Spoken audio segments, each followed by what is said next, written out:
The iPad as we know it today has revolutionized the way we view technology at an educational standpoint in this modern day and age. In our generation, we see the iPad as a recreational thing to go to when we get bored.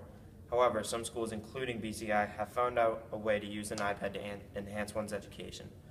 The iPad has had a very forceful impact in the way we view learning. It allows us to get work done quicker, more efficient, and we can get it done at any time. Coming from a school that relied completely on paper textbooks, I was very surprised to see what I would be experiencing when I heard the school use an iPad as an educational tool. Throughout the past year, the iPad has had its benefits and its drawbacks, which isn't a surprise coming from a normal teenager. The iPad is both very beneficial but also somewhat harmful in various ways. Instead of only being restricted to certain information in a textbook, the iPad features unlimited resources with the inclusion of the internet, where we can view anything we need to know anytime.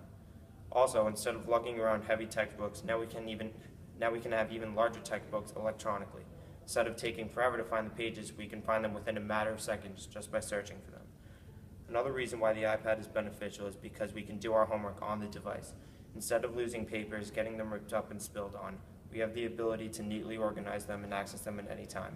This was especially helpful to me because in the previous years I've lost countless homework assignments and essays, so the availability of the iPad has been very helpful in my first year at BCI. However, even though BCI views the iPad as an educational tool, it can be used as a very easy distraction as well. I'm not the first to admit it, but I've played lots of games where I shouldn't be in classes. In our generation, the iPad is generally seen as a device used for daily recreation, which is the way I saw it before I came to BCI. Every day I see other students misusing the iPads by playing games, checking social media, you name it.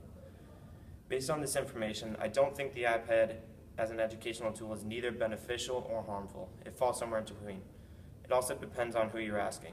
Someone could say that they love using the iPad in school, or someone else could say it's a complete distraction and it didn't impact their learning throughout the year.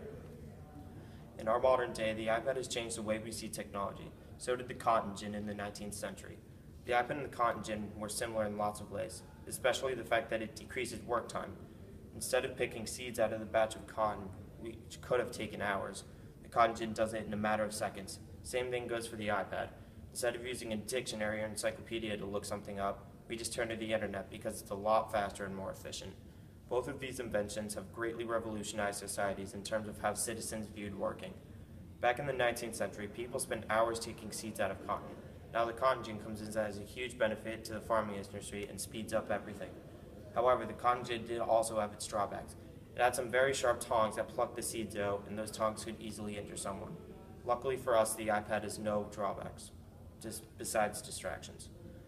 In conclusion, I don't think that using the iPad as an educational tool was a good or a bad idea, but it did have some benefits and drawbacks according to some people. Some would call it a distraction, and others would call it a key to success. I think it's somewhere in between based on how we as a generation view technology. We depend on technology so much that inventors have developed so many purposes for the iPad, and fortunately an educational purpose is included in that list. You're good.